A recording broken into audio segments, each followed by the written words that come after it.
రాష్ట్రంలో ప్రభుత్వం మారి సంవత్సరం అవుతా ఉంది. బహుశా ఇంత తక్కువ కాలంలో ఇంత ప్రజల్లో వ్యతిరేకత చోటు చేసుకున్న ప్రభుత్వం బహుశా ఎప్పుడూ కూడా మనం చూసి ఉండము. మామూలుగా సంవత్సర కాలంలో ప్రభుత్వం మీద వ్యతిరేకత ఈ స్థాయిలో ఉండాల్సిన పరిస్థితుల్లో మొట్టమొదటిసారిగా ఈసారి సంవత్సర కాలంలోనే ప్రభుత్వం మీద వ్యతిరేకత ఈ స్థాయిలో కనిపించే పరిస్థితి మొట్టమొదటిసారిగా ఇప్పుడే కనిపిస్తూ ఉంది. అంత తక్కువ కాలంలోనే ఇంత దారుణమైన ప్రజా వ్యతిరేకత చంద్రబాబు నాయుడు గారి ప్రభుత్వంలో ఈరోజు కనిపిస్తూ ఉన్న నేపథ్యంలో చంద్రబాబు నాయుడు గారు ఈ వ్యతిరేకత మధ్య ప్రజలకు మంచి చేయాల్సింది పోయి మంచి అన్నది పక్కకి వెళ్ళిపోయింది కాబట్టి అబద్ధాలు మోసాలు మాత్రమే మిగిలాయి కాబట్టి ప్రజలను తప్పుదోవ పట్టించే కార్యక్రమంలో భాగంగా ఈరోజు రాష్ట్రంలో ఎప్పుడూ చూడనని డైవర్షన్ పాలిటిక్స్ ఈరోజు చూస్తూ ఉన్నాం. ఒకవైపున డైవర్షన్ పాలిటిక్స్ చూస్తూ ఉన్నాం, మరోవైపున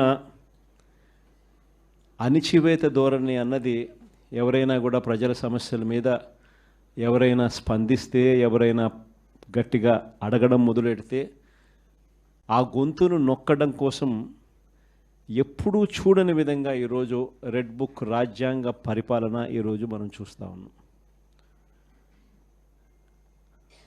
మన 5 సంవత్సరాల పాలనకు చంద్రబాబు నాయుడు గారి ఇప్పటి పాలనకు మధ్య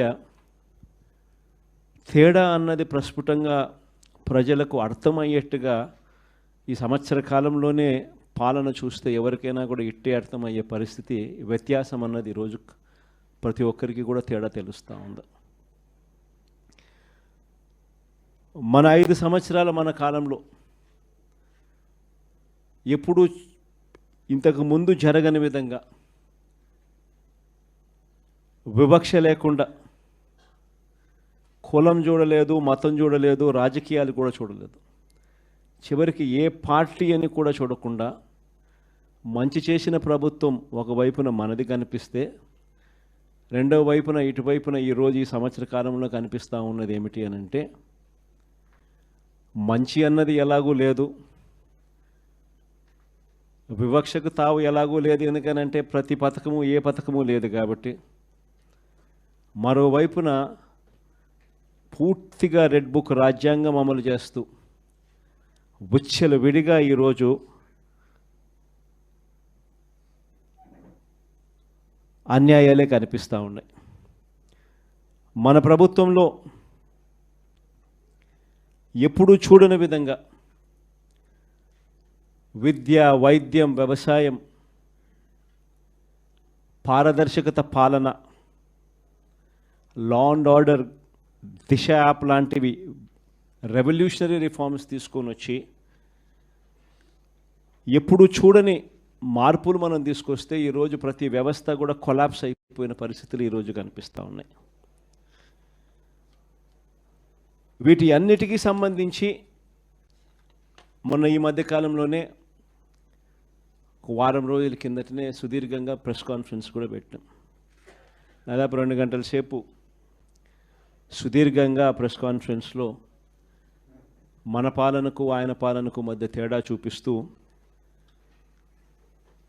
ఆ ప్రెస్ కాన్ఫరెన్స్లో చంద్రబాబు నాయుడు గారు చేసిన మాటలు ఏమిటి, ఎన్నికలప్పుడు ఆయన చెప్పిన మేనిఫెస్టో ఏమిటి, ఎన్నికలప్పుడు ఆయన ఆ మేనిఫెస్టోను చూపిస్తూ ఆయన మాట్లాడిన మాటలు ఏమిటి, ఆ తర్వాత ఎన్నికలు అయిపోయిన తర్వాత ఆయన ఇవాళ చేస్తూ ఉన్న మోసాలు ఏమిటి, అబద్ధాలు ఏమిటి అని చెప్పి క్లియర్ కట్గా అందరికీ అర్థమయ్యేట్టుగా వీడియోలు కూడా ప్లే చేసి చెప్పడం జరిగింది. ఈరోజు మనమంతా కూడా ఎందుకు ఏకమైనాము అని అంటే సంవత్సర కాలం అయిపోయింది. ఈ సంవత్సర కాలంలో చంద్రబాబు నాయుడు గారి వల్ల ప్రజలకు జరిగిన నష్టం, నేరుడు సంవత్సరం చంద్రబాబు నాయుడు గారు ఇస్తాను అని చెప్పిన ఏ హామీని నెరవేర్చకపోవడం వల్ల ప్రతి కుటుంబానికి ప్రతి ఇంటికి జరిగిన నష్టం ఎంత? ఈ సంవత్సరం తాను అవే పథకాలు మళ్ళీ ఇవ్వని కారణంగా మళ్ళీ ఈ సంవత్సరం జరగబోతా ఉన్న నష్టం ఎంత? రెండవది, మన ప్రభుత్వం కొనసాగి ఉండింటే ప్రజలకు అన్ని పథకాలు అందుతూ ఉన్న పరిస్థితుల మధ్య ఆ పథకాలన్నీ రద్దయిపోయిన పరిస్థితులు. ఒకవైపున ప్రజలకు అందుతూ ఉన్న పథకాలన్నీ రద్దు, మరోవైపున చంద్రబాబు చేస్తూ ఉన్న మోసాలన్నీ మోసాలుగా మిగిలిపోయినందువలన ప్రజలకు జరిగిన నష్టం. వీటి మీద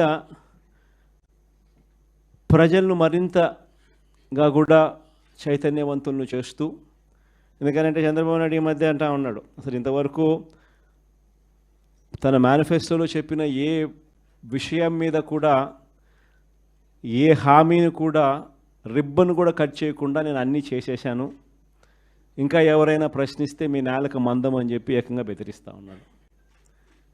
అసలు ఏం చేసినావు స్వామి నువ్వు? ఇంతవరకు చేసింది ఏమీ లేదు, అప్పుడే అన్నీ చేసేసినానని చెప్తా ఉన్నావు. పైగా నేను ఎవడన్నా ప్రశ్నిస్తే నీ నేలకు మందం అని చెప్పి నువ్వు మళ్ళీ బెదిరిస్తూ ఉన్నావు నువ్వు